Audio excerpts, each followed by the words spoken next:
स्वागत मैं आज किसी का नहीं करूँगा क्योंकि दिल बहुत भरा हुआ है जब कोई जश्न मातम में बदल जाता है। फिर भी हमारा काम है आप तक खबरें पहुँचाना और आप तक दुनिया की हकीकत को उजागर कर। इसीलिए कुछ सवाल आज मेरे दिल में है। पहले तो हम बात करते हैं रॉयल चैलेंजर्स बेंगलुरु की 18 साल बाद पहली बार इंडियन प्रीमियर लीग 2025 की जीत का जश्न बुधवार को चिन्नस्वामी स्टेडियम के बाहर एक भयंकर त्रासदी में बदल गया। KSCA कर्नाटक क्रिकेट एसोसिएशन के द्वारा आयोजित इस समारोह में लाखों प्रशंसकों की भीड़ उमड़ी, जिसके कारण मची भगदड़ में 11 लोगों ने अपनी जान गंवा दी और करीब 50 से ज़्यादा लोग घायल हो गए। इस घटना ने न केवल बेंगलुरु को झकझोर दिया बल्कि प्रशासन, पुलिस और RCB के प्रबंधन की तैयारियों पर ऐसे सवाल खड़े कर दिए जिनका जवाब देने की हालत में वो नहीं है।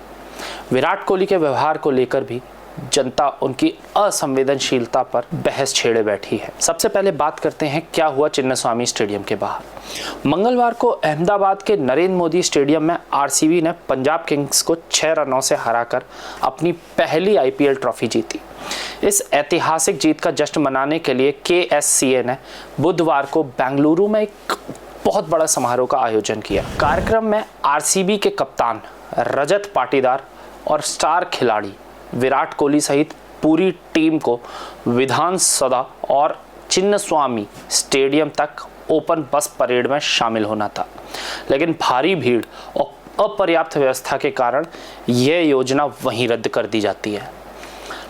पुलिस के अनुसार दोपहर 3 बजे तक स्टेडियम के 1 किलोमीटर के दायरे में करीब 50,000 लोग जमा हो चुके थे और यहाँ संख्या तेजी से बढ़ रही थी। स्टेडियम की क्षमता केवल 35,000 की है, लेकिन अंदाजे से यहाँ से 2 से 3 लाख लोग वहाँ पहुँच गए। गेट नंबर 7 पर अफवाह फैली कि मुफ्त टिकट बांटे जा रहे हैं, जिसके बाद प्रशंसकों ने बैरिकेड तोड़ दिए और स्टेडियम में घुसने की कोशिश की। इस दौरान धक्का मुक्की में कई लोग गिर गए और भगदड़ में 11 लोगों ने अपनी जान गंवा दी।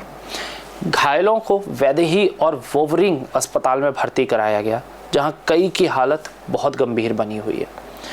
कुछ प्रत्यक्षदर्शियों ने बताया लोग विराट कोहली और RCB को देखने के लिए बेताब थे। गेट पर भीड़ अनियंत्रित हो गई और पुलिस के लिए स्थिति संभालना मुश्किल हो गया। कई तस्वीरों में दिखा है कि घायलों को एम्बुलेंस में ले जाया गया।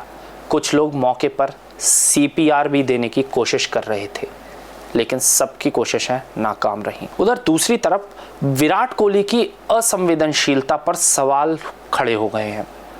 ये घटना जब हो रही थी, स्टेडियम के अंदर RCB का जश्न जारी रहा। विराट कोहली और कप्तान रजत पाटीदार ने स्टेडियम में ट्रॉफी के साथ प्रशंसकों का अभिवादन किया और एक छोटा सा भाषण भी दिया। हालांकि बाद में पता चला कि आयोजकों को भगदड़ की जानकारी होने के बावजूद समारोह को 20 मिनट तक रोका नहीं गया, और ये बहुत बड़ा टाइम होता है। विराट कोहली ने बाद में अपने इंस्टाग्राम पर दुख जताने वाले पोस्ट किए। उनकी पत्नी अनुष्का शर्मा ने भी जो दुख जताया, लेकिन पूर्व भारतीय क्रिकेटर और कुछ प्रशंसकों ने सवाल उठाया है कि क्या कोहली और RCB खिलाड़ियों को उस समय भगदड़ की जानकारी थी या नहीं। सोशल मीडिया पर भी कोहली की आलोचना हुई। एक यूजर ने X पर लिखा, विराट कोहली ने जश्न जारी रखा जबकि बाहर लोग अपनी जान गंवा रहे थे। यह संवेदनशीलता की हद है। हालांकि RCB प्रबंधन ने बयान तो जारी कर दिया है कि वे गहरे दुख में हैं और प्रशंसकों की भावनाओं की कमजोरी को वो ध्यान में रखते हैं, लेकिन इस बयान से क्या उन लोगों की जान वापस आ सकती है? ये बहुत ही शर्मनाक है। एक और तरफ की बात करें तो पुलिस की नाकामी सामने आई थी। बेंगलुरु पुलिस पर भीड़ प्रबंधन में विफलता के गंभीर आरोप लगे हैं। पुलिस ने ट्रैफिक एडवाइजरी जारी की थी, जिसमें केवल वैध टिकट और पास वालों को स्टेडियम में प्रवेश की अनुमति दी गई थी। साथ ही लोगों को मेट्रो और सार्वजनिक परिवहन का उपयोग करने की सलाह दी गई थी, लेकिन इतनी बड़ी भीड़ की उम्मीद न करने के कारण पुलिस की तैयारी नाकाफी रही। बेंगलुरु मेट्रो ने भीड़ के कारण कब्बन पार्क और BR अम्बेडकर स्टेशन पर ट्रेनों को रोक दिया, जिससे स्थिति और ज़्यादा बिगड़ गई। एक पुलिस अधिकारी ने यह भी बोला कि गेट खुलने से पहले ही लोग धक्का मुक्की करने लगे। हमने हल्का बल प्रयोग किया, लेकिन भीड़ को अनियंत्रित करना असंभव हो गया। पुलिस अधिकारियों की माने तो वो बोलते हैं कि गेट खुलने से पहले ही लोग धक्का मुक्की करने लगे थे। हमने हल्के बल का प्रयोग किया, लेकिन भीड़ को नियंत्रित करना असंभव हो गया। इस बयान पर केंद्रीय मंत्री जी किशन रेड्डी ने कर्नाटक सरकार की पूर्ण विफलता इसको करार दिया है। अब बात करते हैं थोड़ा सरकार की लापरवाही या उनके आरोपों पर। कर्नाटक सरकार और केएससीए पर आयोजन की खराब योजना का आरोप लगा है। मुख्यमंत्री सिद्धरमैया ने घटना पर दुख जताते हुए मृतकों के परिवार को 10 लाख रुपए मुआवजा और घायलों के लिए मुफ्त इलाज की घोषणा की है। उन्हें मजिस्ट्रेट जांच के आदेश दिए और कहा, हम इस घटना का बचाव नहीं करना चाहते, हमें इतनी बड़ी भीड़ की उम्मीद नहीं थी। उप मुख्यमंत्री डीके शिवकुमार ने भीड़ के अनियंत्रित होने की बात स्वीकार की और लोगों से शांति बनाए रखने की अपील की। लेकिन विपक्षी दल बीजेपी ने सरकार पर तीखा हमला बोला है। बीजेपी ने सिद्धरमैया और शिवकुमार की गिरफ्तारी की मांग की और इसे आपराधिक लापरवाही बताया।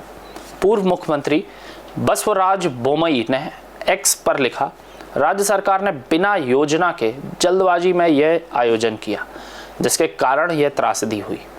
बीसीसीआई सचिव देवजीत साकिया ने भी आयोजन की कमियों को स्वीकार किया और कहा कि भविष्य में बड़े आयोजनों के लिए बेहतर योजना बनाई जाएगी। उद्योगपति हर्ष गोयनका ने एक्स पर टिप्पणी की, भारत में आम आदमी की जान की कीमत एक चाय के प्याले से भी कम है, जो कहीं ना कहीं सच साबित होती है। प्रशंसकों का गुस्सा और दुख। आरसीबी की जीत का जश्न बेंगलुरु के लिए गर्व का क्षण था, लेकिन एक खुशी मातम में बदल गई। प्रशंसकों ने सोशल मीडिया पर दुख और गुस्सा जाहिर किया। एक यूजर ने एक्स पर लिखा, क्या आईपीएल जीत इतनी बड़ी चीज है कि इसके लिए अपनी जान जोखिम में डालनी पड़े? सेलिब्रिटीज जैसे कमल हासन, आर माधवन और विवेक ओबरॉय ने भी शोक व्यक्त किया है। हम इस घटना से क्या सीखते हैं, जरा उस पर एक नजर डालते हैं। चिन्नस्वामी स्टेडियम के बाहर हुई ये घटना एक बार फिर बड़े आयोजनों और सुरक्षा योजनाओं की कमी को उजागर तो कर रही है। यह घटना हाल के महीनों में देश में हुई अन्य भगदड़ की घटनाओं की याद दिलाती है, जैसे महाकुंभ और हैदराबाद में पुष्पा 2 की स्क्रीनिंग के दौरान हुई भगदड़। सरकार, पुलिस और आयोजकों की जवाबदेही तय करने की मांग तेज हो रही है। साथ ही विराट कोहली और आरसीबी प्रबंधन से यह अपेक्षा की जा रही है कि वे इस त्रासदी के प्रति थोड़ी तो संवेदनशील रवैया अपनाएं। मैं निकेत दीक्षित आपसे इजाज़त लेता हूं। मैं मिलूंगा आपसे फिर कभी, तब तक के लिए नमस्कार। जुड़े रहे आचरण न्यूज़ के साथ। नमस्कार। देश दुनिया की सभी खबरें देखने के लिए जुड़े रहिए आचरण न्यूज़ से। आचरण न्यूज़ हर कदम आपके साथ।